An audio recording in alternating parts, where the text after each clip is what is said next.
Hello girls and boys, welcome to our second English workshop. Remember, you are in the intermediate level. Okay. Have you ever dreamed about creating a special animal or a character with superpowers? No? In this video, you are going to learn how to create a fantastic character. So, listen to Mr. Nicholas, okay? Hi everyone, my name is Mr. Nicholas and today I'm gonna teach you how to create your own fantasy character. Take a look at this picture. It contains 4 different questions. Now you have to read all the questions and choose the option that you like the most.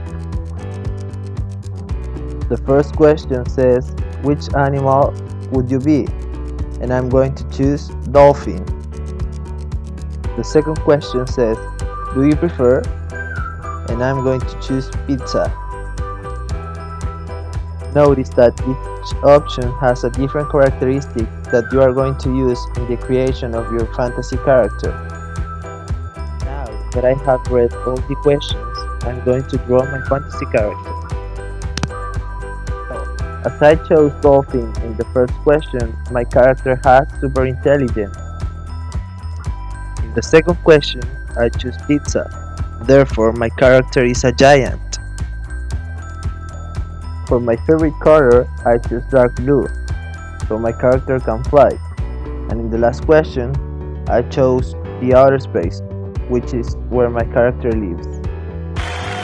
Here I have my fantasy character. Okay, if you like this video, send your photo with a picture of your fantastic character and write down 3 simple descriptions of your character. For example, if your character is a dolphin, you can say, my dolphin is light blue, it has super hair, and it has the power to throw pizzas, for example. Okay, see you next time, take care, bye bye.